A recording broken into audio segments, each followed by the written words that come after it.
So you want me to start with my name? Okay. My name is Nicolas Limanov, and today I'll be doing the Zetron, Plextron procedures and paging class.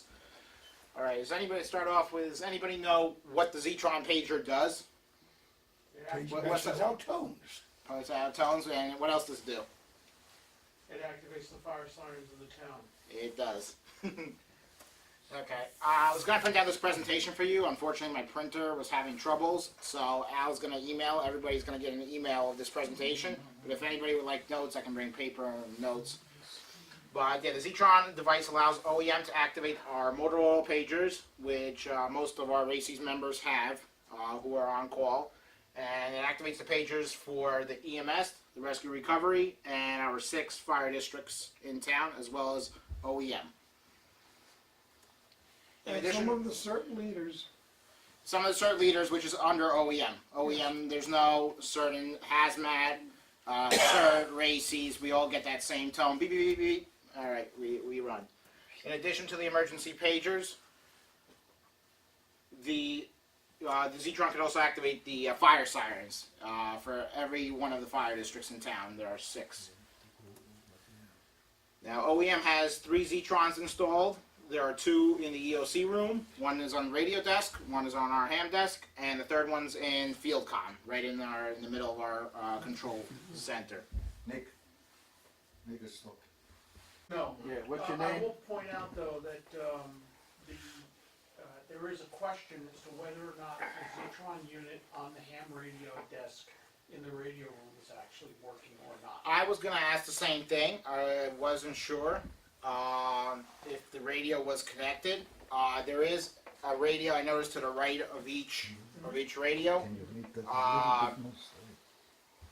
This is later in the presentation, but you're supposed to tune the radio to the correct channel when transmitting. Right. That is something that we're going to have to test when we come time to test when we can play with it. Right. But that is a good question. I was going to ask that if it was connected. It's We haven't used them in a while. Ever since I've been here, I don't think we've ever activated tones here. The first time I've ever activated tones was when I joined the Riverdale Police Department's communications unit. So. We have. In the past, Oh, you have? I know we did it at a drill we did on field comm. I know Jay activated it. Was the search drill off South Beverwick over there? We sent out a few tones during Hurricane Irene. Okay. I just joined. But just to kind of underscore the point, for the ham desk in the radio room, the Zetron is supposed to be hooked up to the far top right-hand town radio. That's what it's supposed to be wired to. Okay. That is something we're going to have to check to make sure that both units are working. Was that Irene the last that was used? I believe that the Zetron on the RACES desk has never been used, at least during my tenure here, 8 years. The Zetron on the police desk has been used. Okay, so both really need to be tested, make sure that they're working condition, Yes. that they still work, because we haven't conducted monthly testing or weekly testing.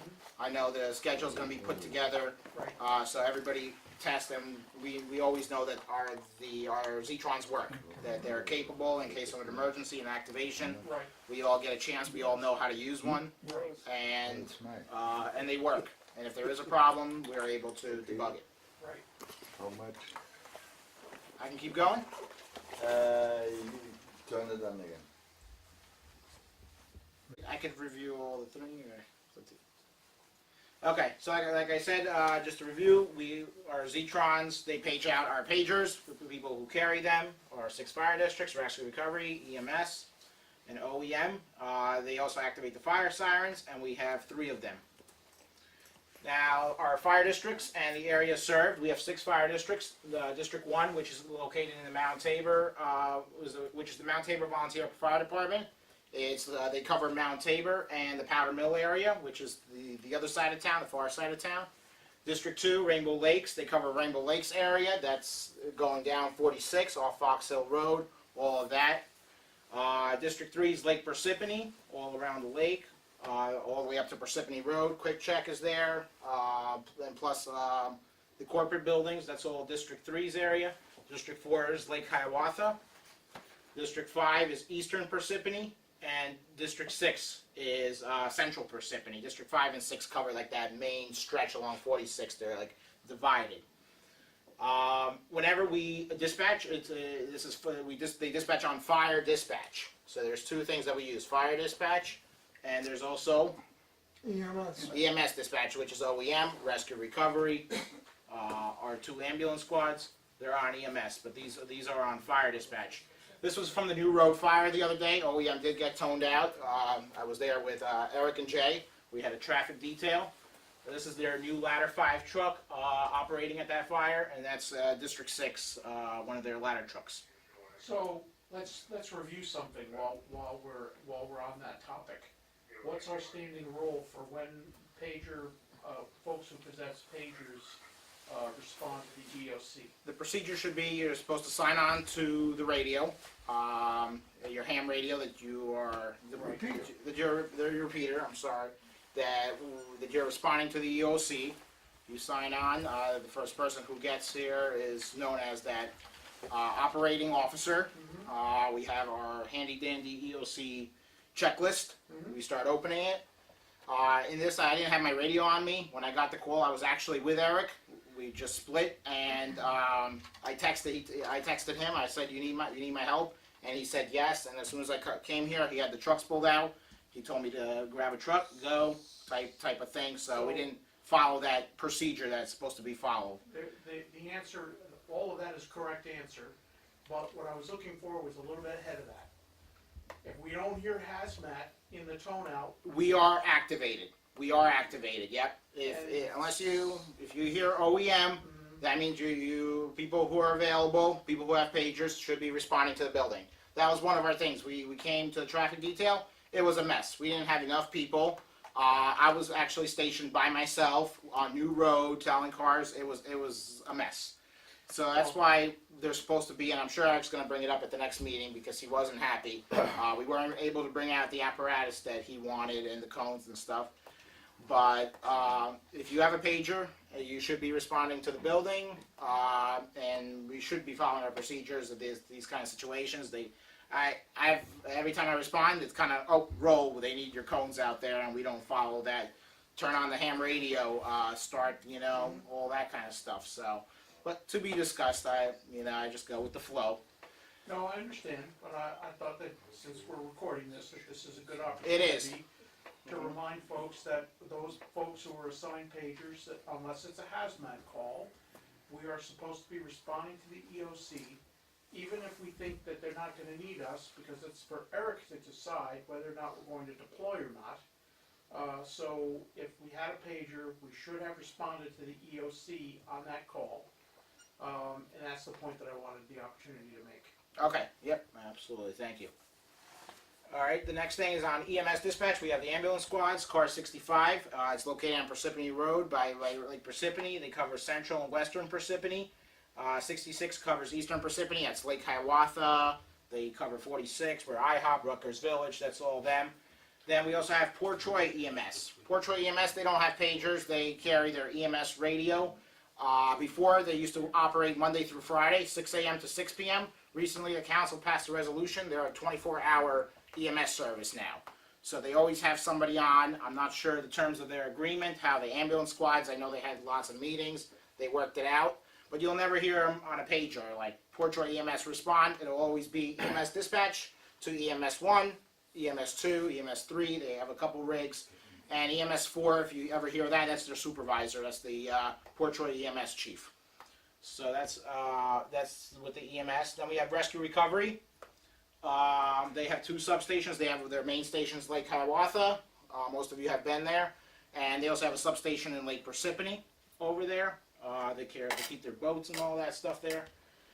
And Parsippany OEM, which is also under EMS dispatch. Anytime we're dispatched, you'll hear EMS dispatch to OEM, respond to blah, blah, blah, blah.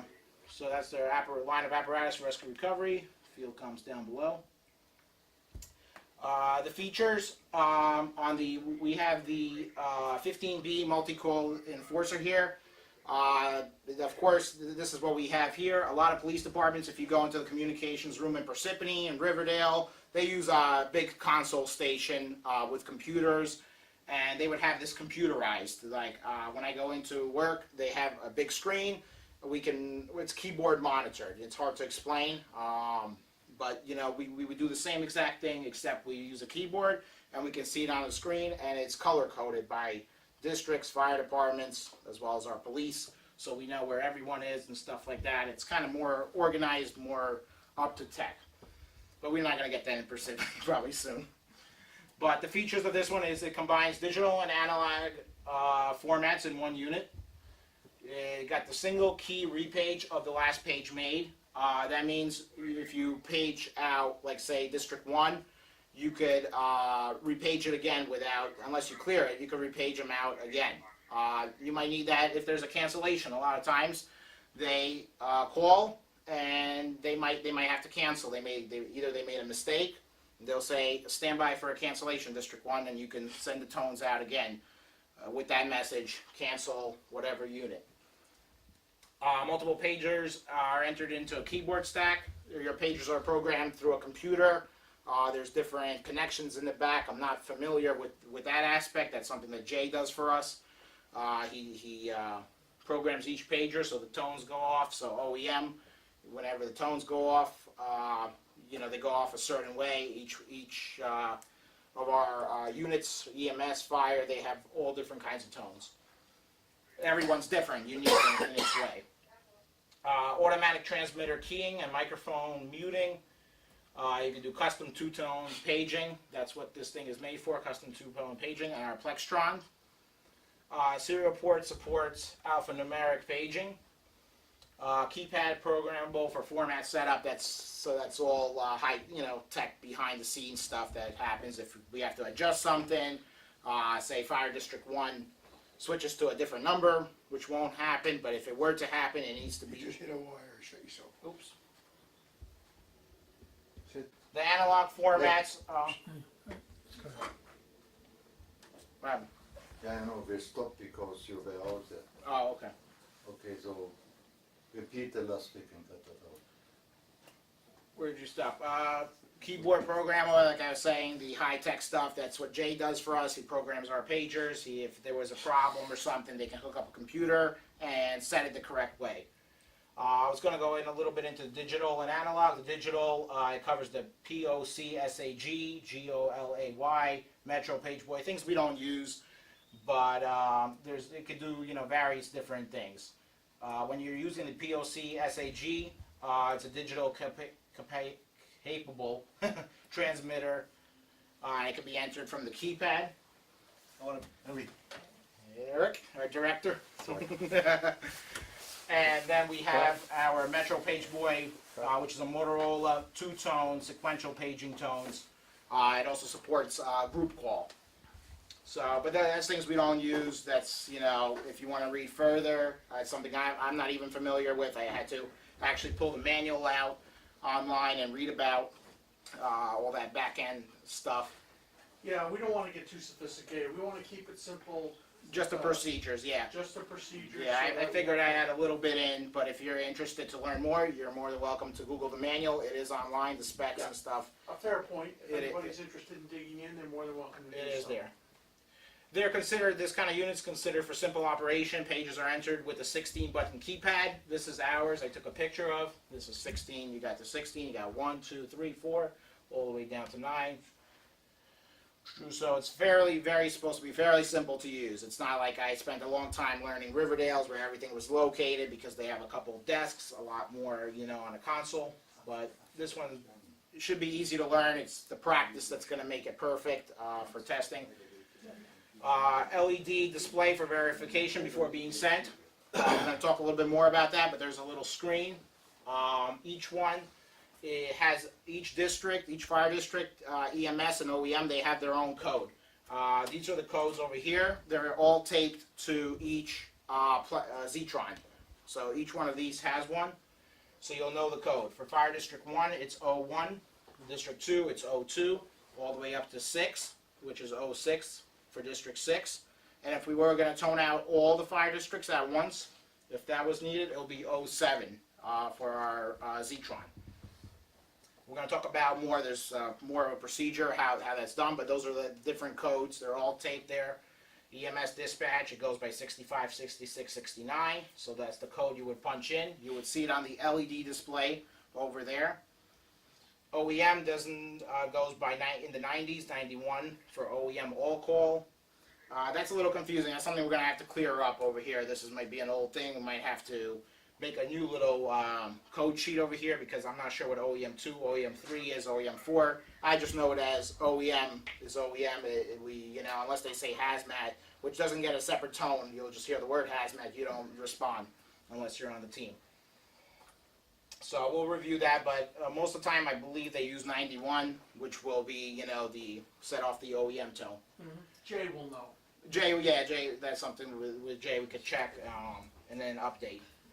And then the sirens are different. The District 1, if you just need the tone set off, you would go 01 and set off the pager for the fire. If you're going to set off the siren, if it's a fire call, and not a message or anything like that, you would be doing 21 for District 1 siren, 22 for District 2, and so on.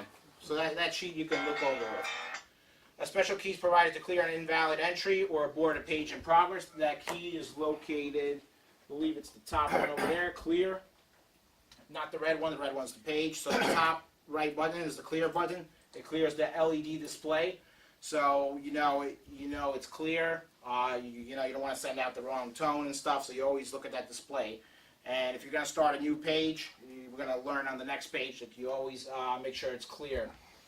A page can be repeated simply by pressing the page key again, as long as the last page code is still in display. So always look at your display before pressing page. So because if you press page, you might be toning out the wrong district. You might have an invalid entry. You might forget the 01, or you might forget. The LED display is very important for you to check before hitting that red button. Because once you hit that red button, the tones are going out. That's it. Or they're not going out because you made an error. And you could be delaying an emergency.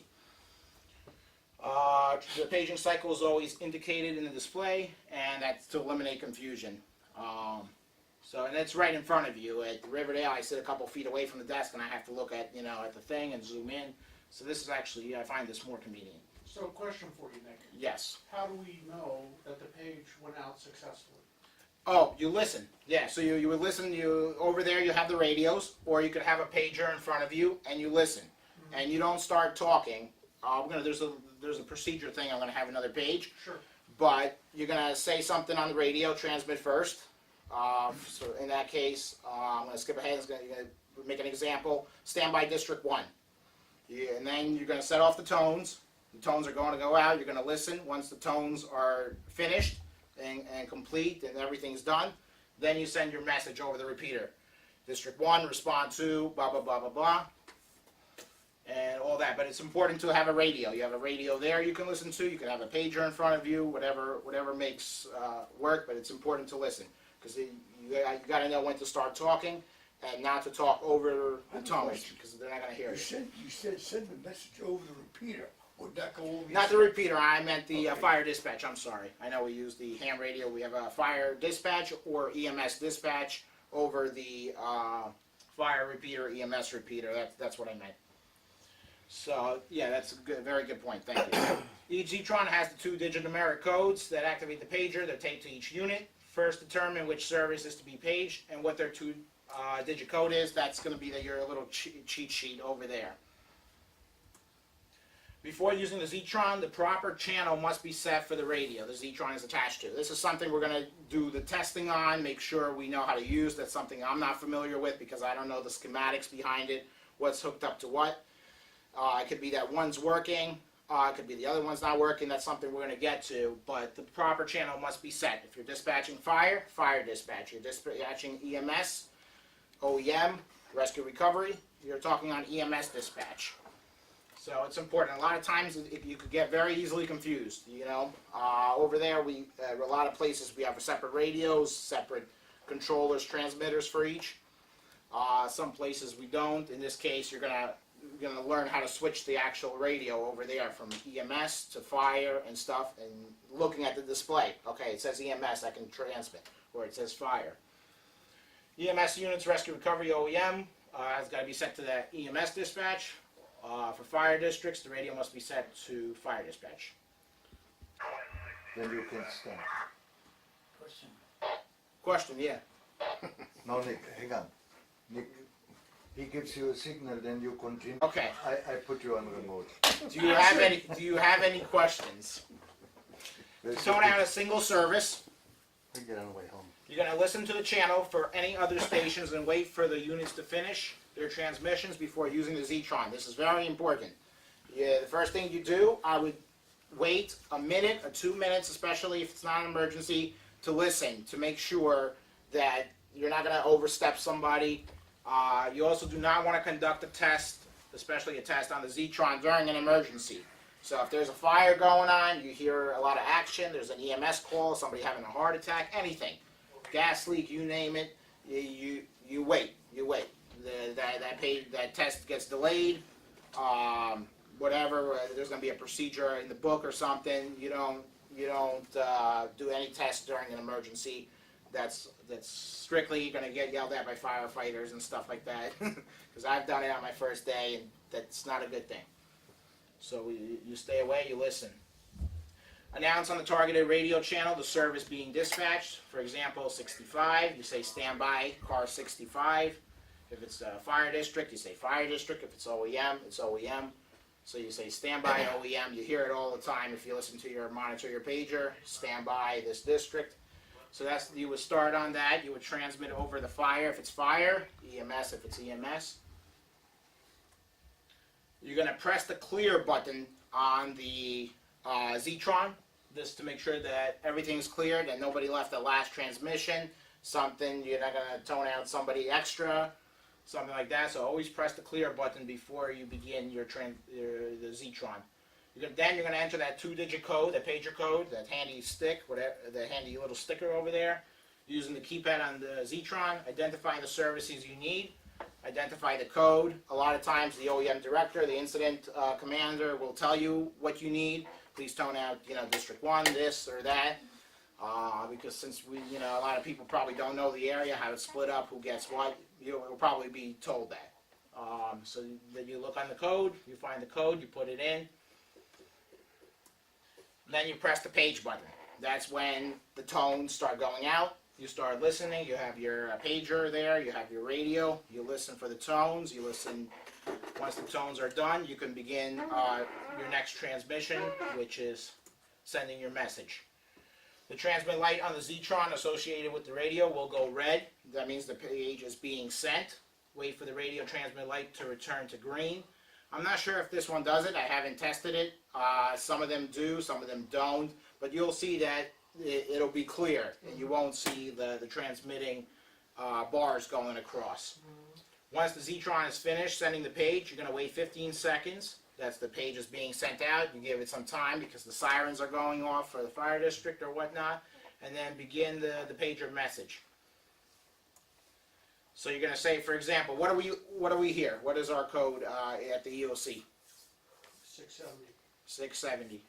670 to car 65. Your ambulance is requested at the Baldwin Oaks for a male complaining of chest pains. This is an example. And difficulty breathing. Then you repeat it. You always want to say the message twice in case they missed it once or whatnot. Car 65. Respond to Baldwin Oaks for a male complaining of chest pains and difficulty breathing. Now this message is missing something important. What is this message missing? You tell 65 to go to Baldwin Oaks. Baldwin Oaks is huge. Where are they going? Where's the male having chest pains? What floor, what building? What floor, what building, what apartment, what area, in the back of the building, by the dumpsters, in front of the building, in the parking lot. Make sure you have all the information. You have to have the location. You have to format the message beforehand, so you know exactly what you're saying. The more information, the better. If you're giving a description of a person, if you're giving a description of the area, you never know who the incident commander is going to be. Most of the time they're familiar with the area, they know, but still you give the most information you have, but you also don't want to go too far. So everybody should know, there are a radio class that we had review what to say and all those specifics. Once you're done, your tone is out, you press clear on the Zetron, so it's set for the next page. So you press clear. Clear is going to be your friend, because if you don't press clear, You got that thing, you're gonna send out an extra page for somebody, and then you're gonna have to go standby, correction, and it could be embarrassing. That's happened to me, it's happened to a lot of other oopsies. So always make sure you clear, make sure you put in your 2-digit code, you have your message thought out, what you're gonna say, the specific location, what's needed, if any apparatus is needed. Sometimes they request for rescue recovery. The person in charge will tell you, we need the air truck, or we need traffic cones, or whatnot. So make sure you have all that in your message, and that most of the time will be given to you by the OEM director, Racy's, whatever, whoever's in charge. I just want to pause here and expand on something. When we were phoning out people from the EOC, we talked about identifying ourselves as 670. We've had other meetings recently where we've said it's okay to identify ourselves on the air as OEM. 670 or OEM, or EOC I should say, is fine. Neither one of them is wrong. 670 is our official numeric designation, but it's used so infrequently that other emergency services may forget what 670 means. So it's fine to say EOC to District 65. The other point is, we are not EMS dispatch. We are not fire dispatch. That's police. So even if we are dispatching people as part of our role in an active OEM situation, we're differentiating ourselves between OEM and between fire dispatch and EMS dispatch. So we don't lay claim to those labels, if you will. So just because we're doing the dispatching doesn't mean that we become, quote, EMS dispatch or, quote, fire dispatch. We are always either 670 or EOC or OEM. Any one of those three is fine. But we don't identify ourselves as EMS dispatch because we're dispatching an ambulance. So we don't identify ourselves as fire dispatch because we're dispatching a fire district. We identify ourselves as OEM. And they clearly then, the receiver then clearly understands where the dispatching is coming from, and it will avoid confusion down the road. That is a good point. Thank you. Yeah, I forgot. I didn't mention that. Even though we use the EMS repeater, and you'll hear headquarters say EMS dispatch, we do it at our 670 or OEM or whatever, EOC, so they know the message is coming from OEM. So they know it's not coming from headquarters, so they know if they have any further questions, they'll say District 1, Chief 1, 2, OEM, and they can communicate with us, because we might have the information and headquarters might not. So that is a very good point. Thank you.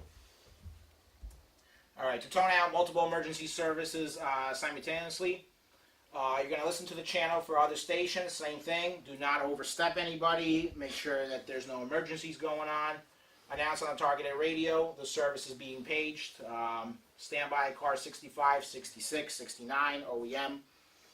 You're going to press the clear button again. Make sure that there's no recent transmissions. The last person might have not pressed it. Something might have happened. Always be safe. Press the clear button. Enter the pager code one at a time. Key in the 2-digit pager code using the keypad. That 16-digit keypad. You're going to look over here. Find the codes you need. You're going to press enter button after each code. So for example, you're going to need 65 and 66 to respond to both ambulance squads. You're going to put in 65, enter, 66, enter. So you put it in, you're going to see it pop up on the display. You're going to make sure you have the codes. Right now there's a tone going out. Everybody has heard the tone, but I was hoping a tone would go out so you guys hear it. Police headquarters.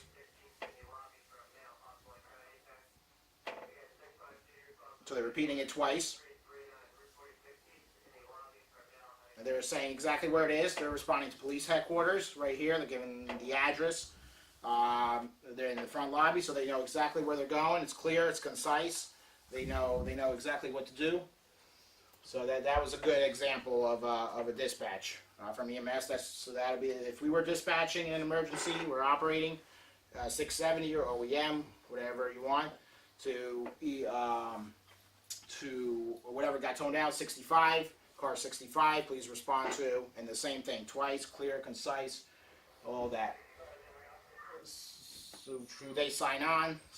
So they mark it in the computer. If we were operating, we would mark it on our board, or we would mark it wherever on our clipboard. So On our logs. on our logs, yep. So we keep track of where everybody is. But going back to multiple services, we enter the pager code one at a time. You're going to press enter your next one. Then you press the enter button again, and so on until you're done. So if you're paging 2, you'll press 6-5, enter. Then you'll see it hop over one like a cursor, 6-6. If you need anybody else, you keep going. But if you don't, then you don't press enter until the last code. So say 66 was your last code, don't press enter because you're going to screw up the thing. The cursor is going to go one out, and it's going to read invalid. It's going to give you an invalid code. You gotta have to get used to that. You might do it the first couple of times. It's gonna happen, but that's why you gotta practice. So you don't have to waste time in an emergency when somebody needs an ambulance. Oops, my thing slipped. The next one, yes. Nick, what happens if you hit the wrong number? You made a mistake. You would have to press clear and start again. On this one, there's no backspace. It's not like a keyboard. The newer ones, you can press keyboard and quick backspace. Here, you press clear, you start again. 65, enter. 66, enter. Yeah, it's not like you can backspace. You're gonna have to clear, and once you clear the whole thing. So that's why once you get used to it, you start, especially running tests. Because when we run the OEM test, we're gonna run every test. We're gonna run the District 1, 2, 3. There's gonna be a whole sheet with that. I'll talk to Mike if he needs my help or whatever. We're gonna set that up, and that'll give you practice. So if you mess up, the first time, you try not to. Well, I'm gonna email this out so everybody can try to review it over, and then you just go slow.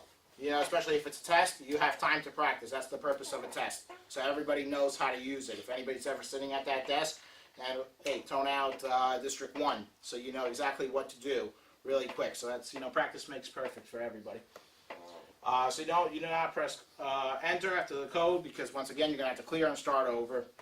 Once all tone out codes have been entered, you press the page button. That's the red button on. I forgot to put the picture here, but everybody remembers the red button, far right corner. You can't miss it. It's the page button. That's the tones are going out. Got a question. Yes. If you put a number in like 68, will it give you an error? Does it know that 68 I am is not sure how this one's set up. In mine, it does give an error. It will say INV invalid or something like that. There's also been one time where I messed up and it sent out a tone for somebody else in a different town. I don't know how it would happen. It was reported in a report, and they would investigate that and see, to program. But always check. You got the LED display. You type in the wrong number. Clear. Start again. Because most of the time it'll give you an error code. That's what I would assume, because that's not something that's in the computer. That's not something that's going to recognize. But who knows? There might have been something accidentally misprogrammed. I don't think so, but anything is possible. But always check your numbers. Look at the LED display. Don't press page until you double checked it. Look at it. Okay, I got my right ones in. Page. Watch for the radio transmit light to turn green. So once you're sending it, it's going to be red. It's the same thing as you're doing a one-car dispatch or a one-unit. It's going to be the same thing. You're going to have to wait longer because it's sending out tones for 65 or 66 or 2 fire districts or whatever. So you're going to listen. Once again, listen to see before you start transmitting the message. So the tones have been sent. Once the Zetron is finishing sending the page, wait the 15 seconds. You hear the tone stop. You begin your message. 671 to 670. It's supposed to be 670 if you're here. If you're at a field comm, it'll be 671. Right. To 65, 66, 69, OEM, respond to 222 New Road on structure fire. Once again, you repeat it again, 671 to 65, 66, 69, OEM, respond to 222 New Road for a structure fire. That's what we had the other day. So that's an example. They're repeating it twice. They're telling you exactly where to go. Once your page is done, you press clear, so it's set again for the next page. So anybody have any questions? So you start and stop with clear. Yes, you start with clear and stop with clear.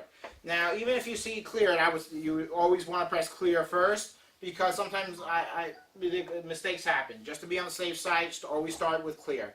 Press that clear button before putting in the codes, because you never know. It might work, but then you're giving them that extra thing, because if you mess up, you're gonna waste time saying stand by for a correction. Right. So start with clear, stop with clear. I have a question. Yes. Under what circumstances would we be dispatching instead of headquarters? It could be different. We could be operating, for example, I wasn't here during Irene. I kind of only found out about OEM. It's under the direction, you'll always be told by the incident commander. It's going to be maybe, you never know, what if the system goes down at headquarters? The plectrons go down and we have to take take over. We will be dispatching out of here. They might be backed up on dispatching. During Sandy there was a lot of calls going on. So they could have asked us to help. There could be different situations that we may need to be using. Also drills, including drills. Yes.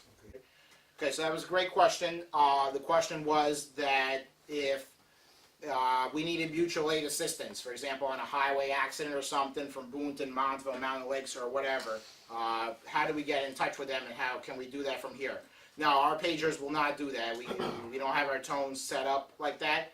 We would have to either contact them by phone, pick up the phone and contact the department, or we can use the county mirrors radio and say, Parsippany OEM to Mountain Lakes. They're going to say, go ahead. Parsippany is requesting your Mountain Lakes unit to respond to whatever, 287 mile marker, be precise so they know exactly where they're going, because especially if they're coming from a different town, they're not going to know the area as good as our guys know it. So you're going to be precise, 287 mile marker 44 on a motor vehicle accident, and then Mountain Lakes, for example, is going to transmit the tones out and send their guys out. So that's the way it's going to work. Now a lot of these, we have a county communication center here in Morris County. A lot of them, the county mirrors, when you talk, it's going to go right to the county. So whoever's radio it hits or however they work, they're going to pick up that. There's a few towns such as Riverdale, we don't go through the county. Butler gets our 911 calls and then they're transferred over to us. So that's a very good question. So that's the way you would work mutual aid. Become familiar with the mirrors radio, how to use it. Remember that everybody can hear you in the county. I didn't even know the park police have it, the sheriff's office has it. Everybody, a lot of throughout the county have this radio, and you can talk to them. Now, if you needed state police, say anything that happens on the highway is state police territory, so they might ask for a state police trooper to come out. We do have a SPEN network. I've learned that a lot of times they don't monitor that radio, or it's very fuzzy, very difficult to hear. The best thing I would recommend was to pick up the phone and call the state police and tell them what's going on. But you could also try the SPEN radio, and if that doesn't work right away, you don't hear a response from them, then you go over the phone, give them the exact information, what they need, where they're going. So that's a very good question. Same thing if you ever need a sheriff's office or a crime scene, you can also go over the mirrors radio and tell them. If you're given sensitive information, remember it's always better to do it over the phone. Keep your messages short. If there's something that shouldn't go over the radio, or you're not sure, then don't put it over the radio. Call them by phone and say, okay, we have this going on. I have one more question. Yes. Last week something happened on Route 10, so they request ambulance, Parsippany ambulance, but they said that they were busy, so they told some different district like Morris Plains or Seton Halls to go there. Now who will make sure that the dispatch is making sure that who should go and who is it? Well, the thing is, if it happened in Parsippany, let's just say the chief arrived and says, they might not have enough volunteers or something, and they need an extra unit. You go to OEM, you go to headquarters. Unless we're operating as OEM, you go to headquarters. They receive the message, and they're going to go over the county mirrors, or if we're operating, we are going to do it. Over the mirrors or over the phone, relay the message to the correct department, to the county if the county is dispatching them, or to the department, and they're going to tone them out. Once they're in service, they're going to let us know. They're supposed to let us know that Mountain Lakes, for example, in my other example, is in service. The county should come back and say. That way I put it on my CAD, which is a computer-aided dispatch, or we would mark it over here. Okay, Mountain Lakes on its way. And then we would tell the chief hey, we wouldn't say hey, we would say OEM to Chief 1 if it's in Powder Mill on Route 10. He's going to say, go ahead. Mountain Lakes rig is in service to your location. So now you notified him that that district, whatever, the mutual aid's on its way. Sometimes the county will fail to do that. It happens. Things get tied up. They forget. You could always double check. You could always go back to the county meters and say Parsippany OEM, or if we're operating, we would not operate as headquarters unless you're dispatcher. Headquarters to the county is checking the status of my rig for Route 10, and they're gonna know what's going on. If the chief signed on, who's going. So that's a good question. So that's the way it operates. We have to work with each other. Dispatching is teamwork. So you always have to listen to the radios, a lot of them together. Here, you gotta listen to the county mirror sometimes when you're operating, because you might be called there. You gotta listen to the phone. You gotta listen to your fire. You gotta EMS. You gotta listen to the people here. You might have CERT members here. Listening is very important. You try to keep that room as quiet as possible, a dispatch room as quiet as possible, so you can hear, you can concentrate, because everything hits the fan at once usually. I could be sitting there for hours and we're very quiet, or sometimes we get 2 or 3 things at once. I had a call the other day. We had a motor vehicle accident on 23. I dispatched the services. They said it was airbag deployment, so we had EMS going on, we had fire going out and all that. I kept getting millions of 911 calls transferred to me saying, there's an accident on 23. There's an accident on 23. The cops are already out there. Unless they're lying to me, they're already signed on, they see the lights flashing, they're still calling. This can happen, here if we're operating, this happens at headquarters. So you gotta take care of every call. Okay, we got it, and pass the message along, because if you stay on the phone, I'm a one dispatcher in Riverdale. We don't, if everything calls at once, I'm by myself. Nobody usually jumps in, unless the really thing, then an officer will come in and help. But it's important to concentrate, and it's important to stay calm, take deep breaths. It's nerve-wracking at first. It was, when I was here for Sandy, I was here operating that desk. It wasn't easy, because it was my first, major emergency that I was activated in. And it just takes time, concentration, knowing where everybody is, keeping your paper clean, making sure that it's logged correctly so you know who's on scene. Because a lot of times, the chief or somebody will come back and say, are you clear? Let me clear my CAD system. Yes. A clear button is so that the memory in the Zetron is not held, so that the next time you do a page, you're accidentally paging the wrong service. Now, once you release the key, if you press it again and continue to talk, it's just going to that particular... You're just talking on the fire dispatch channel or That's the it. EMS dispatch channel. Yep, Okay. that's very good. You're not clearing any tones. Once you send the page, they're going out. I don't know what happens if it's paging out, you press clear. I don't think anything should happen. Those tones are still going out because it's already transmitting. It's already in the relay. It's already being sent to the pagers. But that's a good question. Yep. But the only way that you could interrupt that, as I understand it, would be to turn the radio off. Don't do that. If everybody makes mistakes, if you made a mistake, just as Nick has already said, let it finish and then resend out whatever the tones are with the corrections, saying, correction on X, Y, Z, to correct whatever the error was. Yep. Any other questions? Any other things? And sometimes they cancel also. Suppose somebody requests ambulance, and after 2 minutes or 3 minutes, they said cancel the request. That it's very iffy. It's up to them. We never decide if they're going or not. It's up to their lieutenant, their captain, whoever's in charge of them. They make the decision. If we're asked to tone them out, we tone them out. If they want to cancel, they'll tell us they cancel. We don't cancel anybody. A lot of times, the officer will arrive on the scene and they'll say, "Cancel that unit. It's not needed." I pick the person up. That's up to them. Sometimes, they'll say, "Okay, you can cancel," or sometimes they'll still come and make a report. That's up to their standard operating procedures. But that's an important distinction. We don't make the decision to cancel. Yep. Someone is telling us to cancel whatever service. We can Usually- relay that message we can- over, but that's not our decision. They are going to tell you what they want. Sometimes if we send out tones for 65, and who's ever asking for 65, let's say that it's a fire call, a fire alarm call, and the fire chief will get on and say, dispatch, you can cancel 65.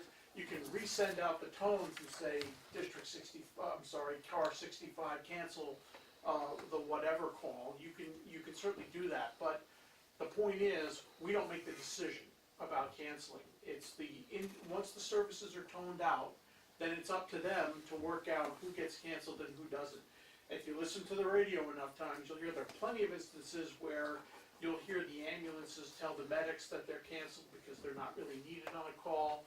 It may have sounded like a serious call, like somebody's complaining of chest pains.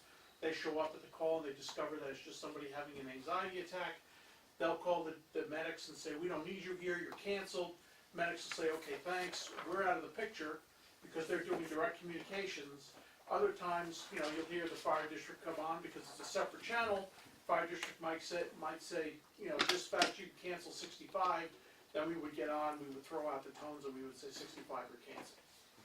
Now, these pagers have the ability to pick up conversations, even though that particular pager wasn't paged? Yes, they do. We have our different codes, so ours are supposed to be programmed. A's only for OEM, so if you have it on channel A, you're only going to hear OEM tones. Even hazmat, but you're going to hear the word hazmat, OEM hazmat, because we all get the same OEM tones. B, I believe it's only OEM on vibrate mode, Yeah. so you're going to hear it vibrate in case you're in a meeting or something. You'll hear it. C is fire dispatch only. And D is everybody. You'll hear EMS and fire dispatch. So D is basically opening up the pager so that you can listen to all the radio traffic going on. You'll hear Fire OEM, you'll hear dispatch, EMS, you'll hear or fire. EMS. Yep, you'll hear everybody. Otherwise, you can quiet, if you will, the pager so that you only hear Your the own pager call. when the tones go off. You're not going to hear Fireground 1 on here. You're not going to hear any of the Fireground channels. You're only going to hear what's going on fire dispatch or EMS dispatch or whatever you're listening to. Right. And then once the pager does go off, you have to reset the pager, otherwise you can't quiet it again until you reset it. The new pagers, they have a playback button, so you can replay the tone again. So if you didn't hear the message or what's going on, or you missed it, and I see a red light, let me press it and see what it has. The right dispatchers will also give the time of the call. A lot of them don't do that. They don't have time. They forget. Time now, at the end of the call, they'll say, okay, dispatch here, we're replying to Baldwin Oaks, blah, blah, blah, give all the information, time now, 17:55. That's telling you that's when they're toned out. So, okay, you know what, I just saw it, it's 18, I might still make it to the call, let me make it to my building, So that's a good thing to remember, in your mind, to give the time of the call. That's part of procedures of learning. Sometime I heard, after message they said case something. That means Times and numbers. Times and numbers. Yeah. That means every case, anything you go, everything is recorded, everything is logged. It has a number, a case number, something that they can reference to. They're going to ask you for times and numbers. A lot of times, we're the ones who are calling. If we're coming back from OEM, can we get our times and numbers? Times means is the time they've been dispatched. Number is the case number assigned to the thing. Police have their own case numbers. Fire have their own codes. EMS. That's something they can reference. Everything should be filed, so at any time the state wants to see, or somebody requests, they can go back and every call. So they're like, oh, I wasn't here before. We know our CAD system records every time. So if we responded to a person for chest pains, you know what I mean, one time, and they call, again, then the next time we know how many times the officers, the EMS, it tallies it. It gives you a number, how many times, or it gives it by date too. And every report, the officers a lot of times come back to me and they ask, were we there before? Was there priors? Yeah, the case number thing is not something that we would have ourselves. No. And that's actually happened in the past where we've dispatched people out, again, I think it was mostly during Hurricane Irene, where EMS would come back to us and ask us for times and numbers, and we could give them the time, but we couldn't give them the case number. Yeah. Because that was only at headquarters. That's a So- CAD system. It's a lot of times they all use different law soft or something like that. That creates the case number. Right, and the point being, we're not free to create our own out of thin air. No, because they're not going to match. When somebody comes to get their report or something like that, they have to. Yep. That only But comes I from think we're kind of drifting off topic. It was really about training on what the Zetron is all about. Zetron, but We anybody can- who we wants to be should future actually- dispatchers. We should have a separate class just on town comms. Radio to talk protocol. about We can all set these that up, too, I protocols. We should do that. But anyway, any other questions about the Zetron? I'll take that as a no. Thank you. You have another one? Yeah, in behalf of all OEM members, we'd like to thank you for your time. We got a lot of new Okay. information. Thank you very much. All right, no problem. Good job.